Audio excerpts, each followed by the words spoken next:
seguir. Y yo les voy a hablar por acá, por mi celular.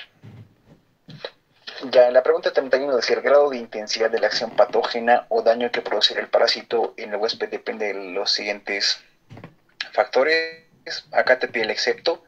Inciso A dice: virulencia del parásito. Esto sí interviene ya en la intensidad de la acción patógena de los parásitos. La edad del huésped también, porque les decía, ¿no? Que no es lo mismo que tengan una infección parasitaria un niño a que lo tenga una persona adulta. Ya es diferente. Siempre en el niño va a ser más intenso los signos y los síntomas, ¿ya?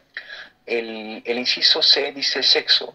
Eso es un poco, pues, no tan relevante, ya, porque en la mayoría de los temas en parasitología no dicen, a ver, las mujeres es más fuerte, o hay más signos, más síntomas, hay más complicaciones, o no dice que en los varones es más fuerte, no, sino que no hay una especificidad por el sexo, ¿ya? Entonces, ahí medio que está dudoso, ¿ya? Pero vamos al inciso D, dice número de las formas infectantes. Esto sí, ¿por qué? Porque no es lo mismo que un huésped tenga 100 parásitos, ya, a que tenga 10. El que tiene 100, el huésped que tiene 100 va a tener más signos y síntomas, ¿ya? O sea, va a ser más intenso la acción patógena de este parásito o de estos parásitos que van a estar en ese huésped, en comparación a un huésped que tenga, qué sé yo, 10 parásitos, ¿ya? O sea, no es lo mismo. El tamaño de las formas infectantes también es importante, ¿ya? Y esto está muy ligado a lo que es las cepas, ¿ya? Porque hay cepas que son un poquito más virulentas y hay otras que no tanto, ¿ya? Entonces el tamaño de las formas infectantes sí también interviene en la intensidad de acción patógena. Entonces acá el excepto sería el inciso C, porque el sexo no es tan relevante, ¿ya? Y digo no es tan relevante, ¿por qué? Porque sí hay enfermedades parasitarias, como por ejemplo en amebiasis, donde dicen, a ver, que las complicaciones pueden ser mucho más graves en los hombres. Eso dice porque el libro lo menciona, pero no siempre es mencionado en todas las enfermedades parasitarias, ¿ya? La pregunta 32 dice: ¿cómo se denominan las estructuras que miden más de 15 micras y que pueden realizar movimientos simétricos y que están presentes en los protozoarios? Acá estamos hablando de los flagelos. Ya estamos hablando de los flagelos, más de 15 micras. Por lo general los cilios miden menos de 10 micras, ya son mucho más pequeños. Eso, chicos. Esto no creo que les pregunten. La pregunta 33, esto sí es importante. En la receta médica, ¿qué datos del paciente deben ser registrados sí o sí? Primero tiene que estar sí o sí el nombre y apellido, o sea, el nombre completo del paciente. Y lo otro que también es importante es la edad. Ya es importante que estos dos datos estén en una receta médica.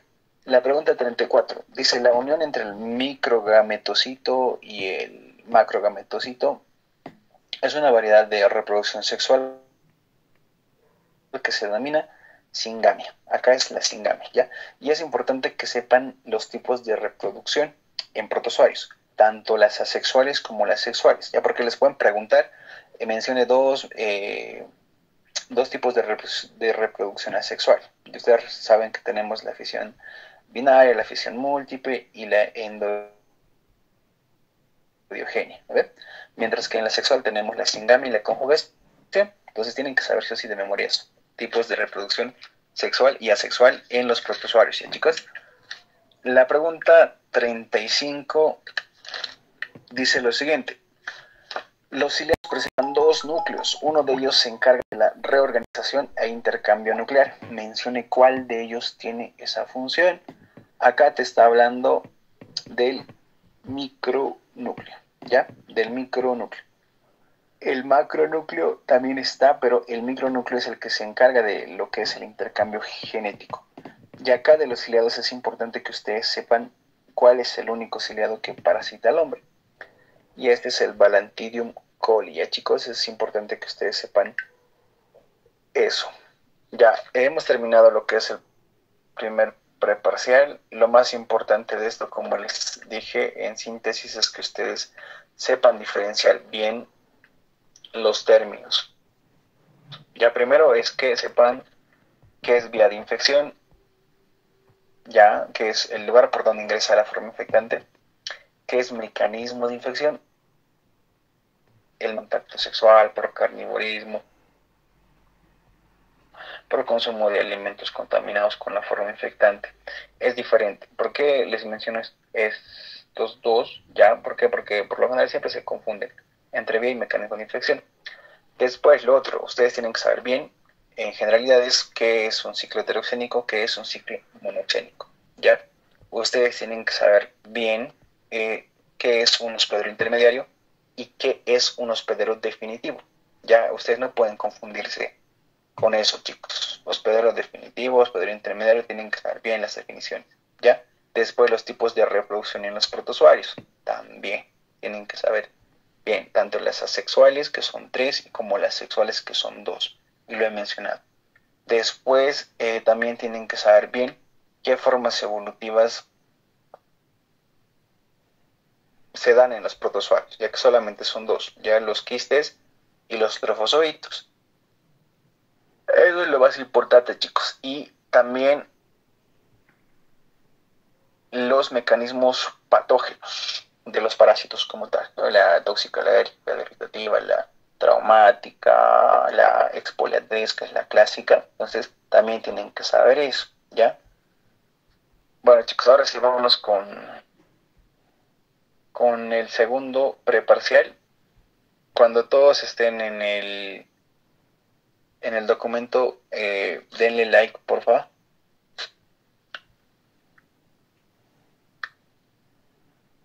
Ya están en el segundo preparcial, todos en el documento.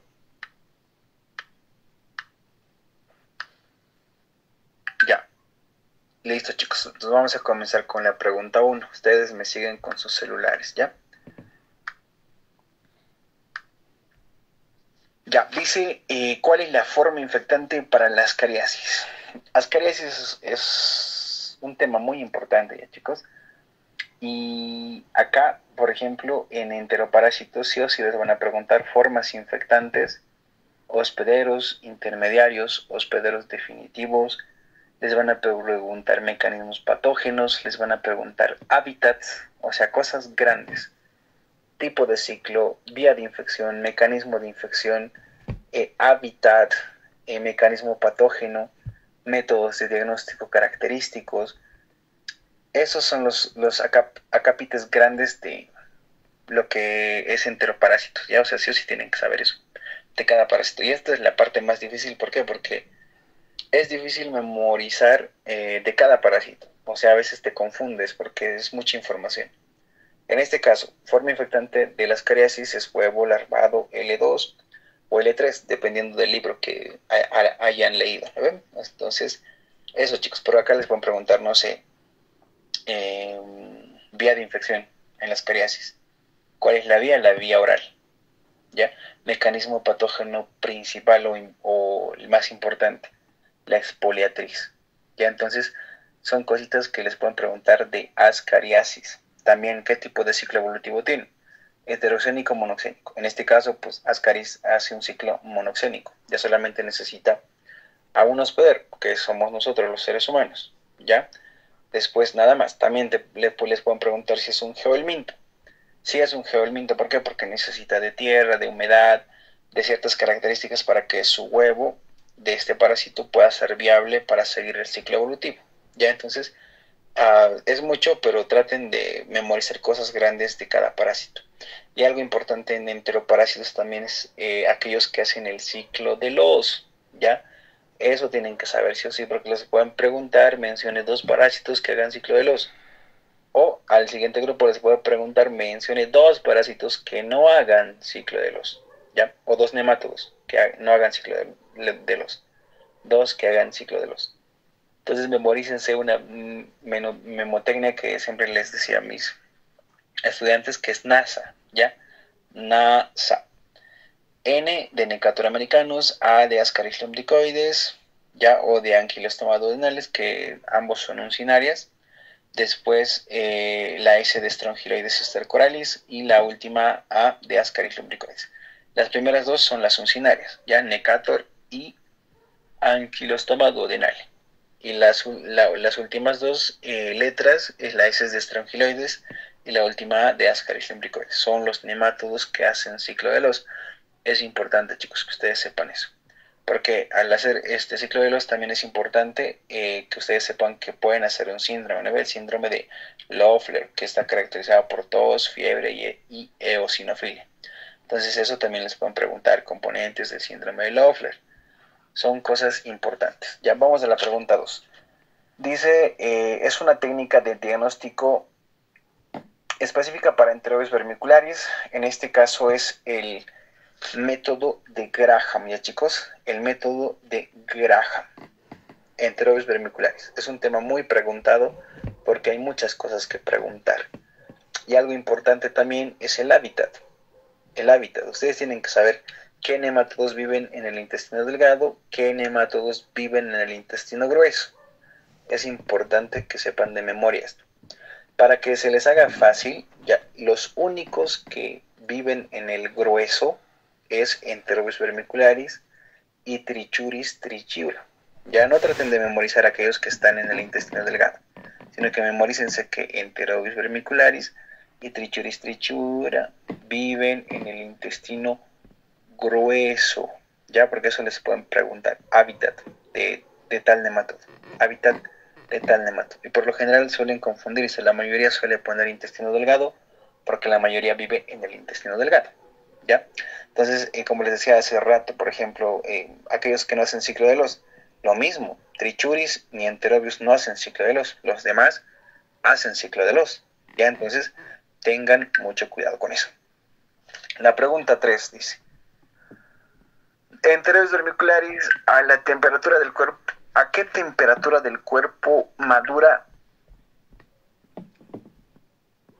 Y acá está como que un poquito mal formulada esta pregunta, pero me imagino que quieren decir el huevo de Enterobius vermicularis a la temperatura del cuerpo, ¿en qué tiempo madura?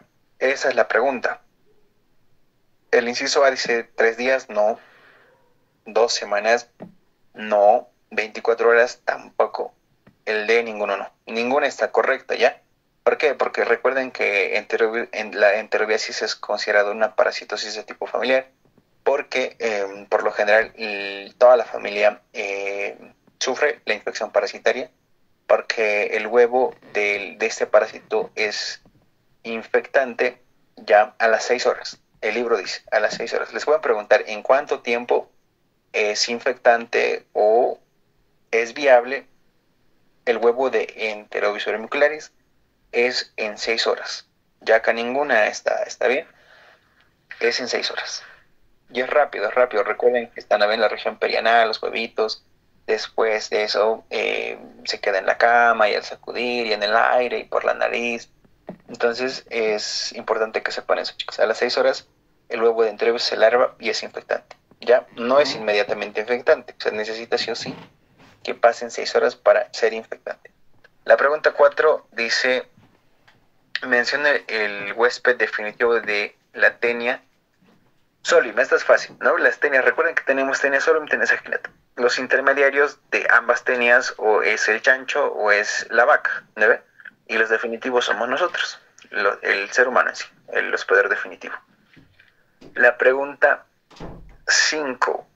Antes de pasar a la 5, en la 4, chicos, de tenia ustedes tienen que saber bien, ¿ya? Como les decía, hospedero intermediario de tenia solium es el chancho, ¿no ve? Y el definitivo nosotros. Después tienen que saber acá también las formas infectantes, los mecanismos de infección. Les voy a preguntar en este tema. La forma infectante, por ejemplo, para teniasis. O sea, ¿qué quiere decir? ¿Qué es lo que nosotros tenemos que comer para que desarrollemos al parásito adulto en nuestros intestinos? En este caso recuerden que es la carne, ¿ve? Mal cocida, mal cruda. ¿Y la carne con qué va a estar? Con cisticercos, con formas larvarias. Y entonces esta partecita pues repasen la parte de tenia porque es importante. Mecanismo de infección, forma infectante, ya, y tipo de ciclo evolutivo. La pregunta 5 dice, menciona el hábitat de Trichuris trichiura. Les he dicho una vez que Trichuris y Enterobius, ¿dónde vivían? En el intestino grueso. Ya, es importante Trichuris. La pregunta 6, ¿qué tipo de ciclo biológico realiza difilibotrulato? Recuerden, en Difilobotresis han visto que hay tres especies, Latum, Dendriticum y Pacífico, ¿ya? Y es característico e importante este tema, ¿por qué? Porque este parásito realiza un ciclo heteroxénico, ya en este caso su ciclo biológico es heteroxénico porque recuerden que en su ciclo involucra 9 pescados de agua dulce, también involucra copépodos, también si recuerdan hay estadios evolutivos, ya forma infectante para el primer hospedero intermediario, forma infectante para el segundo hospedero intermediario y forma infectante para el hospedero definitivo. Entonces, repasen esta parte porque les pueden preguntar la forma infectante para el primer hospedero intermediario, ¿ya? Que es el coracidio. Les pueden preguntar la forma infectante para el segundo hospedero intermediario, que es el procercoide, ¿ya? O les pueden preguntar forma infectante de Difilobotrylatum para nosotros los seres humanos, es el plerocercoide, ¿ya? Entonces, de esto pueden sacar preguntitas, cualquiera de estas tres, ¿ya? Entonces, acá está fácil. Tipo de ciclo biológico que realiza Difilobotrylatum es heteroxénico. Ya no es monoxénico, es heteroxénico.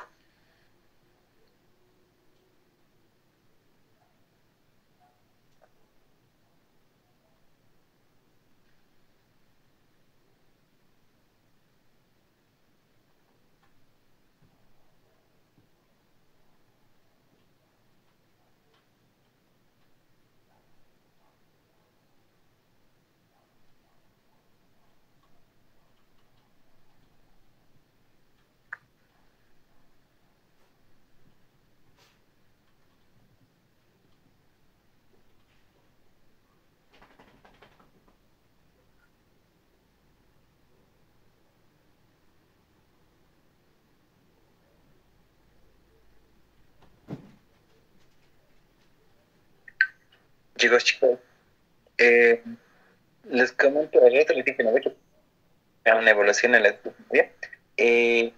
Por favor, les pido 20 minutitos, ya que me puedan esperar.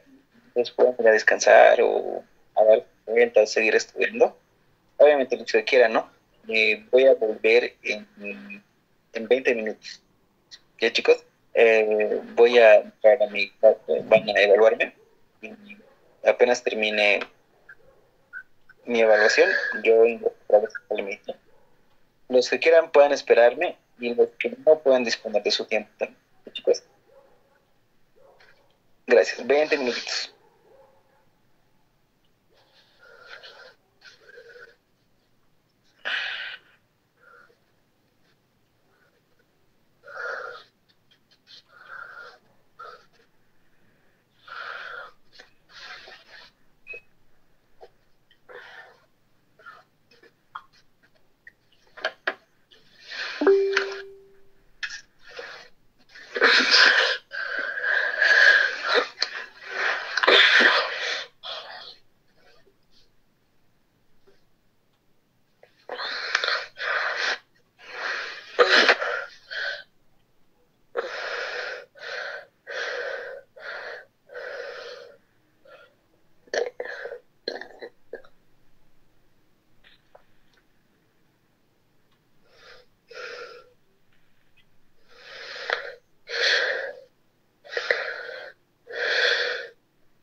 No, hombre, nada para vos.